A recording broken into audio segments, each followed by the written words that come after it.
dahilan para sa mga pagsamba. So sabi na naman subhanahu wa ta'ala, hindi kami ikta ang mga insulto at mga tao, malipalatang sampahin namin. So nakita ka na ito ang isang islam, yan ang ilang pangalaman. So ibinibigyan sila talagang susunod ng sila lang yung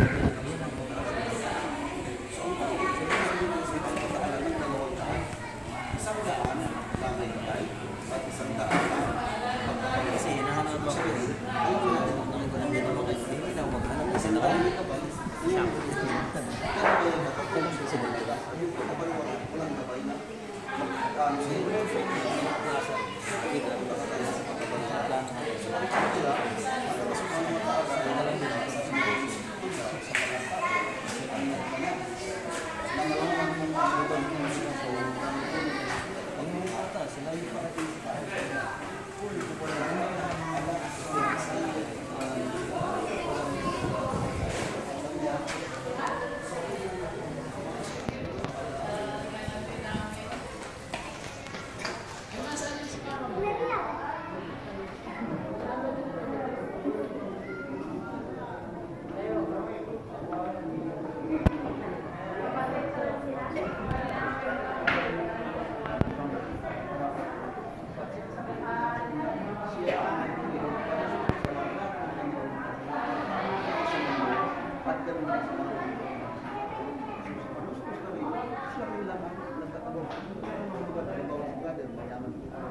hindi na nga lang ito dahil kailangan nila ng alam. Tapos yung kayamanan na pinagkaroon sa kanya ng Allah subhanahu wa ta'ala bilang isang pagsubok kung sa kanya gagamitin sa kanya kayamanan. Kung nagkaroon siya ng kayamanan, naging malamot na, naging makasalanan siya. Sa araw ko, kung nakikita ko sa kanya ng Allah subhanahu wa ta'ala, saan mo tinala ang kayamanan na pinagkaroon ko sa iyo. Isang kami yun sa araw ko, siya ang makakasakot kong namin sa kanya ay bago man siya ay patungo sa sinasabi niya kung siya na kung mayaman siya pero hindi na nangahulugan dahil sa mayaman siya ay malilipas siya kahit mayaman siya at hindi niya nagawa sa mga sumatala hindi niya sinusunod ay nagsasakot pa rin kaya ang gabay ng tao nasa tao na yung mga tao kung magtatanong ka ng Muslim magtatanong ka ng Islam kung sa mga nagkakaalam huwag kang magtatanong sa kapwa kung wala ka lang dahil bibigyan ka niya ng mga lalim kasi kanya. So, sa Islam, ang nagbangan ay nalaman niya yung malaman niya ang Islam. Inainiyahan namin siyang pag-aralan ng bakit ang kaligtasan na pinag-usapan ay nasa pagkita ng impyerno. Yan ang pinaka so, kapag isang tao ay may karapatan na alamin niya ang pagkakaroon sa kanyang buhay. Karapatan din namin ang bukong pananampalataya lalo ng Islam. Dahil ang sinuwa ng mga tunay na siya ang pinagabayan ng Islam. Siya ang may itinawag na gabay mula sa Allah subhanahu wa ta'ala dahil patungo siya sa paghanap ng katotohanan. So, katulad na pagkakataon natin ngayon, alhamdulillah, sabi ng Allah subhanahu wa ta'ala, hindi nag-ibadya ng hindi na panso.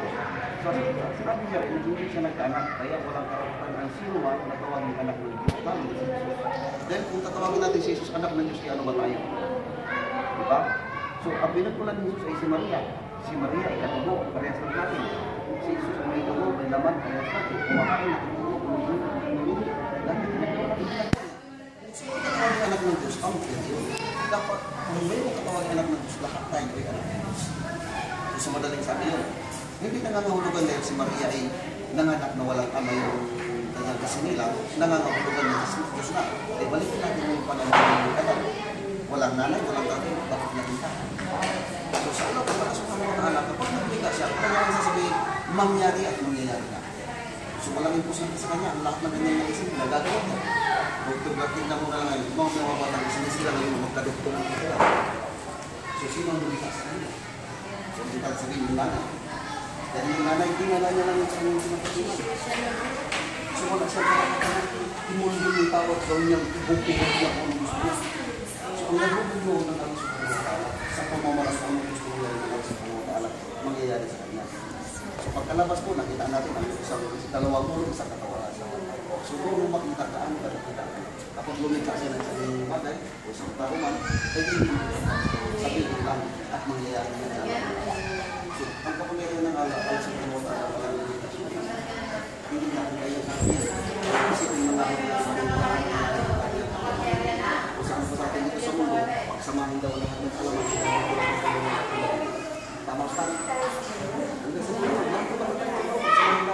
hanggang dito lang sa dulo ng kung nakatira ng kalaban ng mga tao.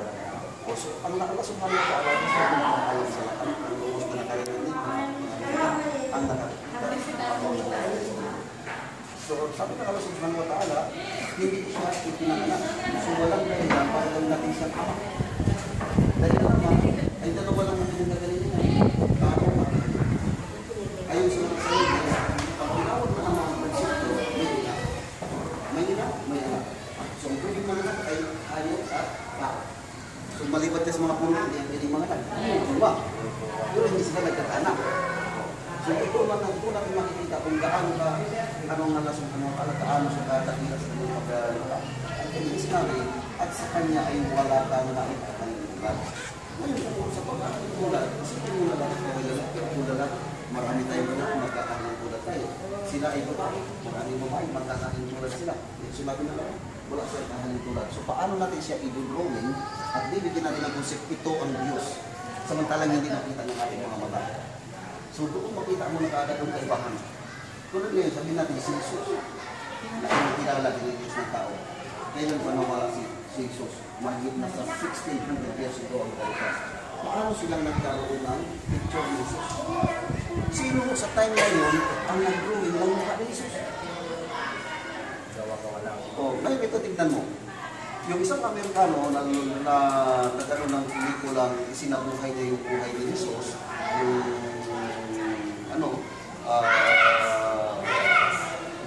pelikula yun. Passion of the Christ, na nanawagan ngayon sa internet, na kung maaari, ang sino mang mayroong larawan niya na nasa bahay, nasa simbahan ay kung maaari ay sunugin at magbalik loob sa Diyos sapagkat sinasamba na rin yung dakit.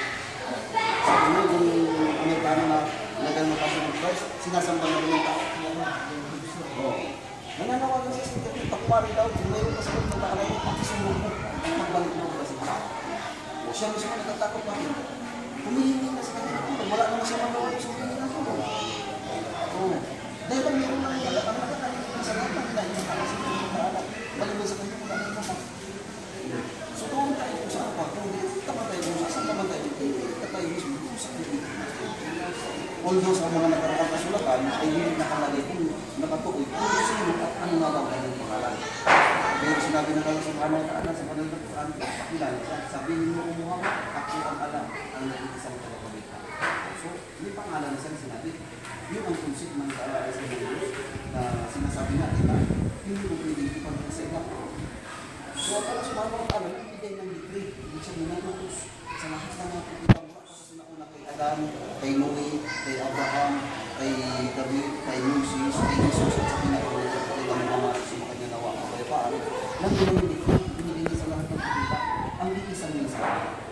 Sambahin ninyo ang Panginoon, na ang ating Panginoon, ay yung Panginoon. Sabihin, ang kasambahin natin, iinagulong at mismo sa ating lahat.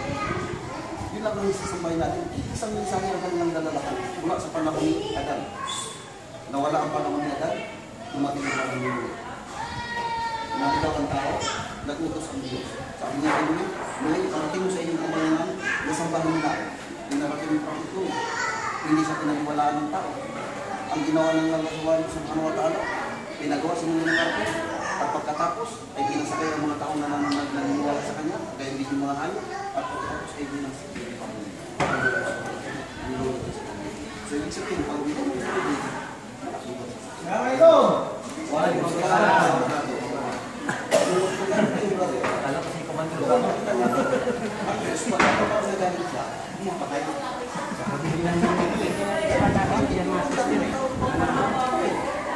Ang buong Soviet Arabia ay kinanilunod. At pinasok niya lahat ng tao. Malitan na kung sa kasaysayan ko. Pagkalipas ng pangalipatit ng Lord, simulang huminirasyon na sumunod naman ay si Prophet Abraham. Pagdating ni Prophet Abraham, nagkaroon siya ng kasunduan sa Diyos.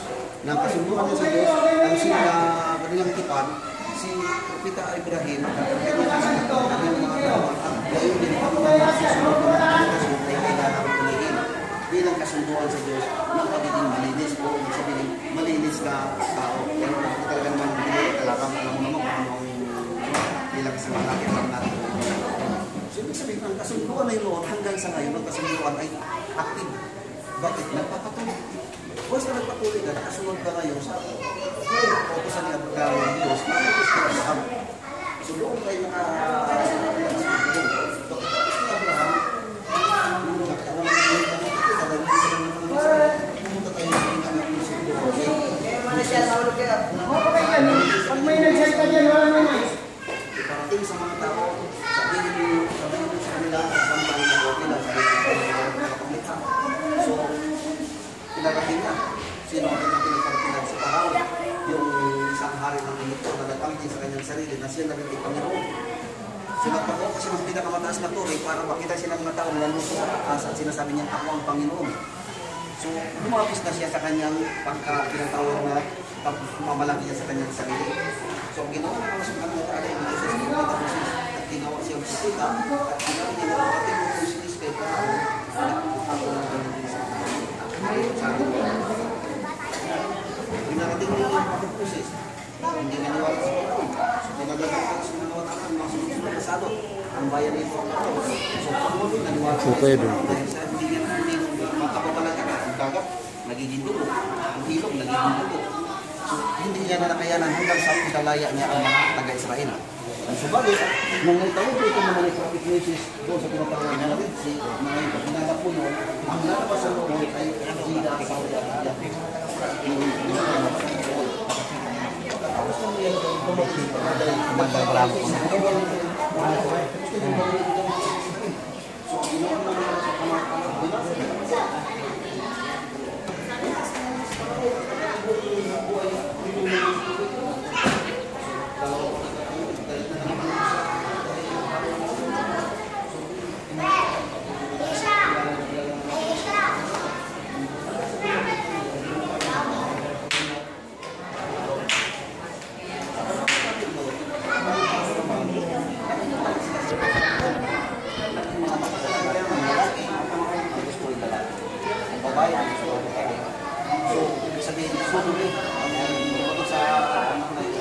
Ganun ko lakas-lakasan ng boses.